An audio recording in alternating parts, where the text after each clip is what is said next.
Hey there, YouTube. Cheers. Just drinking a little bit of zero sugar uh, Gatorade.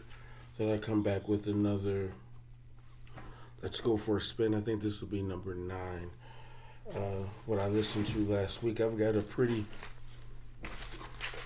large pile here, so there may be 2 parts to this. I don't want to go too long, but last week it was really cold weather here in the Midwest, and so I didn't go too many places, and subsequently listened to a lot of music. It's actually cold this week. I think tonight and last night the wind chills were negative 10 to 20 degrees outside.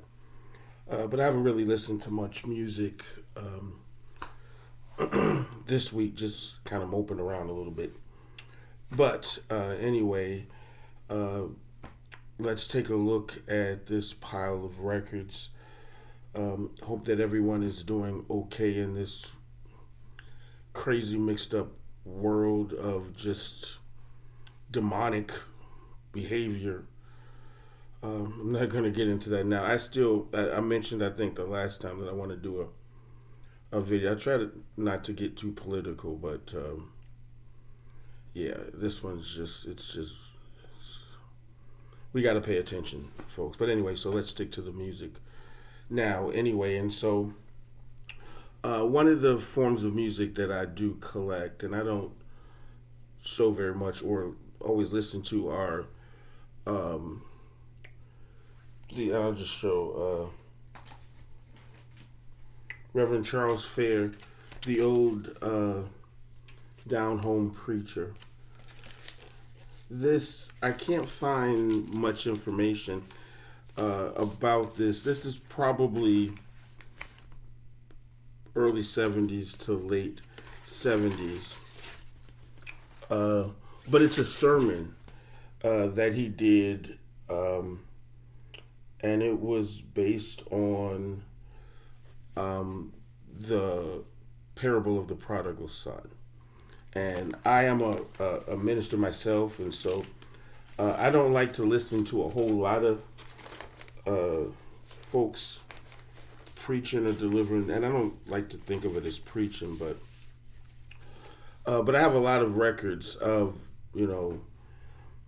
preachers from the 60s, 70s, and one of the things I've learned is I never really got into the style of church in that time, and this was no exception. I bought this. I think I paid like $5 for it. At least that's what it says on here, and I think this is what I paid for it. And so I just buy them for the historic value, and this one just didn't really move me. He looked at it, the message, from the perspective that the son who left did a good or positive thing in the fact that he realized his mistake and he came back, and even just asking for his share of the inheritance, which doctrinally we could go back and forth, but the style of the preaching and just the choice of words, it was a hard listen. This one, I think I'll probably just put this in the back of the collection somewhere. It's not on Discogs that I could find, and I didn't really want to go through the trouble of listing it. But it's on this, it was a church out of Dayton, Ohio. And again, as I did a little research on this Reverend Charles Fair, who passed away, I think in the early 2000s or something like that. But this one didn't really move me. I played it. It didn't really move me, so I probably won't play that again anytime soon. But it was a good listen anyway, just to really listen to it.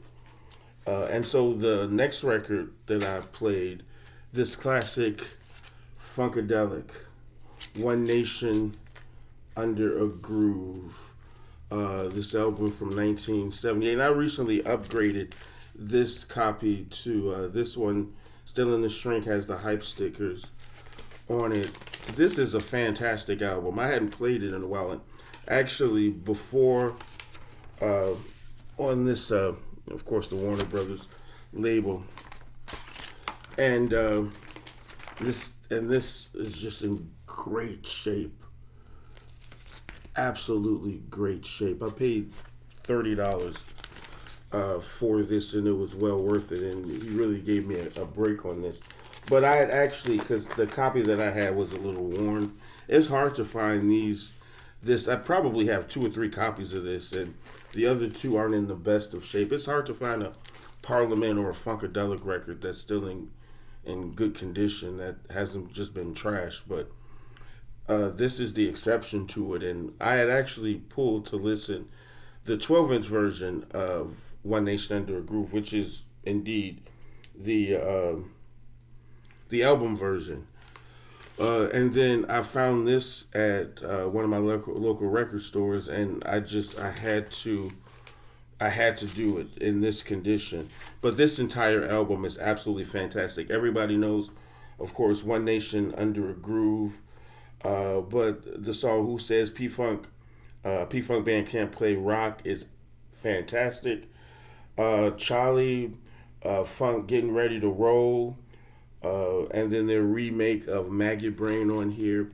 This whole album is just absolutely fantastic, and I listened to it all the way through. I enjoyed every moment of listening to this, and if you don't have this record in your collection, I would highly recommend that you try and get a copy of it. I didn't look to see if it's been reissued. I'm not sure. A lot of other Funkadelic stuff has been reissued, but I didn't look for this. There's plenty of used copies for sale. I looked it up. The median price on this is $24, but to find one in really great condition is going to cost a lot more. So I'd even really, before I invested in this much money, I'd look to see if it had been reissued, and if it's a reissue, you might do better. I like original pressings just because, for me, a record, it has a history. I mean, this belonged to someone, and someone who really took care of their records. Maybe they didn't play it a lot. I don't know, but this record has been around since 1978. I think it's an early pressing. So this album has history, and I do like original pressings, but I have a budget, and I'd rather have a record than not. And so I'm absolutely not opposed to doing any kind of a reissue. Great album, though. I was so glad that I played this record. I want to say I listened to this last Saturday. Don't remember the exact day, but I think it was Saturday, because I just kind of hung out around the house for a lot of times on Saturday. That really, really made my day. The next album that I listened to last week was the Yes album, and this is a 2024 reissue of their classic 1971 album, and this is the on a blue vinyl. It's called On Sea Blue, but this is the Steve Wilson remix album, and it's the back. This record is great. It's not my favorite Yes album. I'm a big fan of the song Starship Trooper, but everything else on this album I really do enjoy. And so I did get to listen to this side 1, side 2. For me, the entire album is very much worth it, and it's worth the listen. I do have an original, an early pressing of this, and I haven't played it in a little while. I think I hadn't played this album. Well, I got this last year sometime, and I think I just skimmed through it when I got it. I don't think I listened to the whole thing. It had been a little while before I played this entire album, but it was good to revisit this. I actually played 2 Yes albums last week, and this was the first one that I did play. So, absolutely great album. Um, this one has a median price of about $24 on Discogs, and they were selling for about that much because it's only been out for I think less than a year. I think I got this. Was this a October? I don't think this was a. Oh, it was the Sounds of Summer. Yeah, I got this last summer, sometime.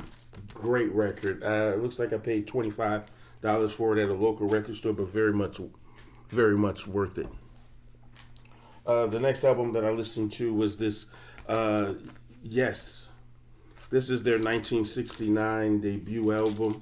This is a 2024 reissue. It was a start your year off right. I got this beginning part of January last week on another blue vinyl. I think this one is cobalt blue. Is it? Yeah, cobalt blue. But this is their 1969 classic album. I like the classic remake of the a replica of the original label. This whole album, absolutely fantastic. I do love the song Harold Land on here, and I think I looked it up. I looked up when I played this before earlier this year, and they were talking about how they don't know why they don't remember why they call this album Harold Land. For those who are not familiar, Harold Land was a jazz musician that was popular in the 50s and 60s. I only have maybe 4 or 5 of his albums in my collection, and I do enjoy his music. But that's always been one of the standout songs on this album. But absolutely great psychedelic rock album. I highly recommend getting a copy of this if you don't already. This album, the song Sweetness is another great song on here. But for me, the whole thing sounds really fantastic. And I enjoyed, I didn't listen to these on the same day, but I enjoyed listening to some Yes. I haven't even pulled any records for this week yet. I just haven't been in a spot where I wanted to listen to music. But if I do, I might pull some other Yes to listen to this week. But great record. We'll do 1 or 2 more. And then I'll probably do just a part 2. The next album is some jazz. Didn't care for this. Chico Hamilton. It's called the what is this, El Exigente, which means something. I forgot what it means. It's the demanding one. Yeah. So I recently picked this up at a local record store, and the reason why I got this, I think I have a grand total of about 4 or 5 Chico Hamilton albums in my collection, and he keeps getting me. I try something else, I don't like it. I think I got one that was a reissue, and I don't remember the name of it, about a year and a half ago, but I just didn't care for it. And maybe I got it because of the label that it was on. Maybe it was on the Enterprise label or something. I was thinking it was really funky or something. Anyway, this album is from 1970, and I got it because it's on the Flying Dutchman label. And previous to this, I had never heard any record on the Flying Dutchman label that I did not like. I've heard some albums that were kind of iffy, but this is one that I meant to just take it back to the record store and trade it in. This album, and I'm just resolved to not be a fan of Chico Hamilton stuff. For those who don't know, Chico Hamilton is a jazz drummer. A lot of his stuff has a Latin feel to it. I don't know if he's Latin or not. Kind of looks like it, but I got it just simply based on the label, the Flying Dutchman, and I got this album home, and it was truly painful to listen to. I think he only charged me $5 or $10 for the album. It's this price isn't on here, and so I thought I'd give it a try. I really probably should just take it back and trade it in for something else. I'd be if you're a Chico Hamilton fan, please leave a comment and tell me what I'm missing. And this is an album. Each side is a suite of songs, and for whatever reason, they're both called Suite One. Not sure why, but it just there was not a single song on here that I liked or that really stood out to me. And while I did listen to the entire album, I did not enjoy it. It was exciting bringing it home, putting it on the turntable. Okay, maybe it's on the Flying Dutchman label. Maybe this will be something that I like, because there's very few jazz artists who I just don't like anything that they do. This just might have to be one of those. I looked it up. The median price on this was about $9, but it's selling for a lot more. The prices were starting around $15, and those were copies that weren't in the best of condition. So clearly, and you know, I have this love hate thing with this, guys. I think prices are just in general way too inflated. I don't know if this is just an inflated price or if there's really a lot of fans of this artist's music out there. I don't know. What I do know is I don't intend to buy any more of his albums, at least without listening to it first, because as I said before, I think I have 4 albums already of his that I don't like and I don't play. And eventually maybe I'll just donate them all or something. I don't know. But I hate to get rid of music because musical taste can change. But I don't know. Anyway, this has gone on a little bit too long. I still have a nice big pile here. And so I'm going to end this here and we'll do a part 2. So thank you so much for watching. I hope that you enjoyed. I hope I showed some music that maybe you had not seen or heard before. You'll be encouraged to at least stream these records, and maybe you'll find something that you really enjoy that you didn't previously listen to.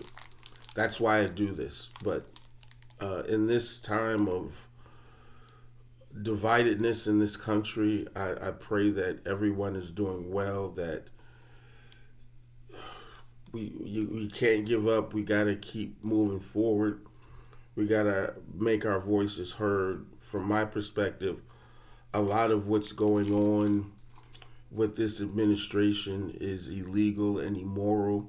I'm not a federal worker. I was at one time. I quit 25 years ago. Both my parents were, though they have both passed away. They were retired. My dad worked at the post office. He retired in the early 90s, I think 92 or something. And my mom worked at U.S. Customs. She retired in 95. I worked at U.S. Customs for 9 years myself.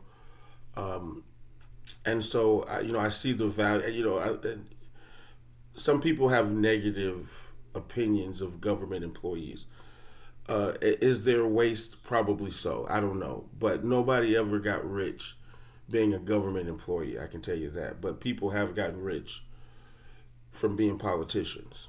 And so if you're looking for waste and corruption, it's small potatoes looking at a government employee. It really truly is. And having hundreds of thousands of people unemployed, I don't see how that's good for this country or that's good for humanity, because and then just doing it indiscriminately at that without any real plan. But we'll talk about that on another video on another day.